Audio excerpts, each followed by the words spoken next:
The COVID-19 pandemic has had a devastating impact on nearly all aspects of our lives, and the film industry is no exception. Tonight, we ask the question, how much of an impact have travel bans and strict lockdown restrictions had on the film sector? To help us answer that, we're now joined by Daniel Kaplan of the Commercial Producers Association of South Africa.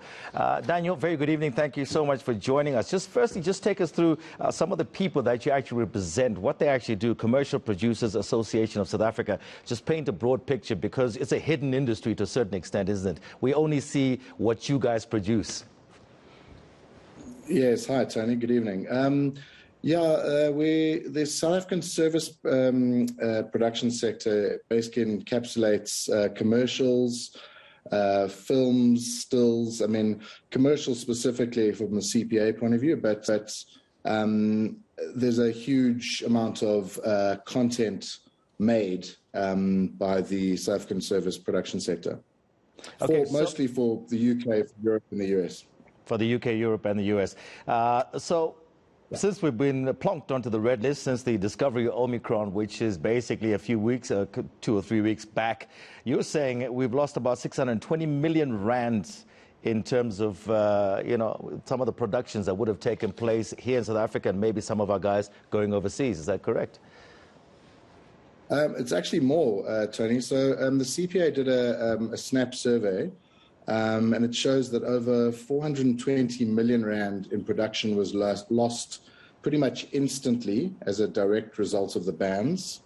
And then in addition to this, 620 million rand in projects that were in the process of being quoted on were also lost. So most of this work has gone to other countries that are not restricted, the Eastern European countries, South American countries. They've benefited from our losses. So you guys have you wrote a letter, the CBASA, urging the British High Commissioner to do what?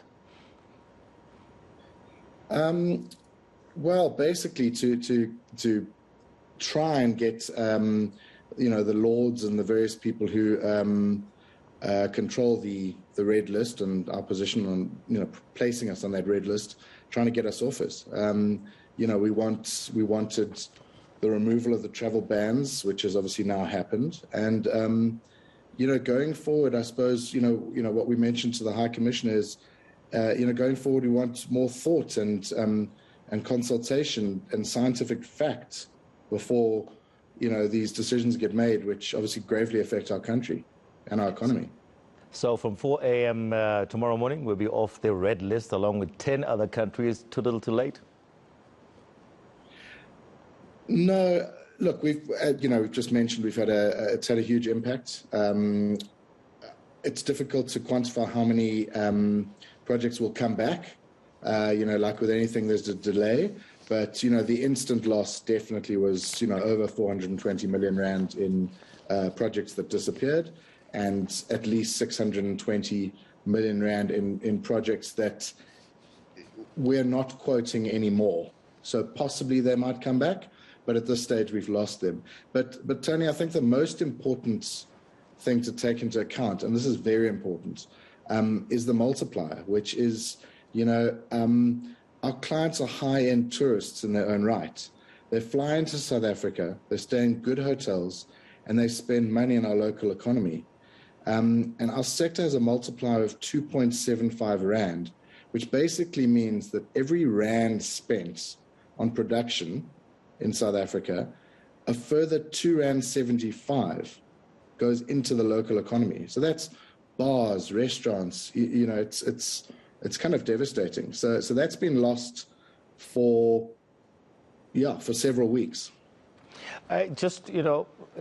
The other thing is that maybe many people don't understand is that South Africa is a very popular destination, for movie makers, commercials, and so forth, isn't it? It's actually, like I was saying, this sort of stuff kind of takes place behind the scenes. Oh no, absolutely. I mean, there's a large section of the South African commercials get made. We make them for pretty much all the other countries in the world.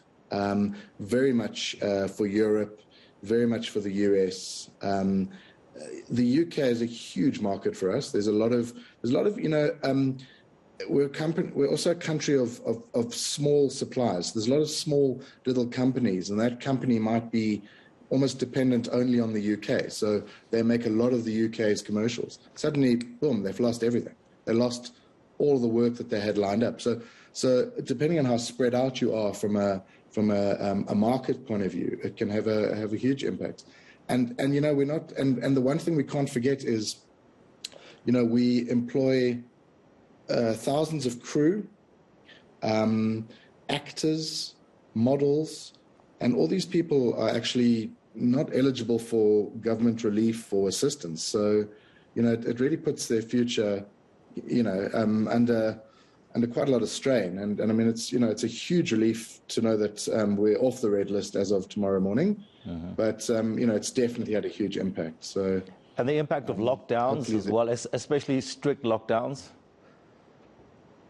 Well, yeah, absolutely. Funny enough, that's one of the frustrating things. Actually, is we've got incredibly rigid protocols that we, right at the beginning of the pandemic, we had meetings with various people in authority, and we straight away we instituted very sort of rigid and kind of solid protocols with regards to masks and sanitizing and testing, etc.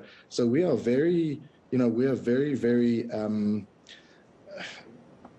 don't know how to say it, but we take the protocols incredibly seriously, and in a way, I'd say it's incredibly safe to shoot in South Africa compared to, possibly other countries. We're very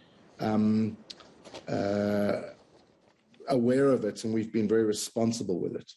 Okay. Daniel, thank you so much for speaking with us. Well, listen, 4 a.m. tomorrow morning, we'll be off the red list. Let's hope that means a bit more work for your guys' industry. All right. That's Daniel Kaplan, the Commercial Producers Associate from the Commercial Producers Association of South Africa.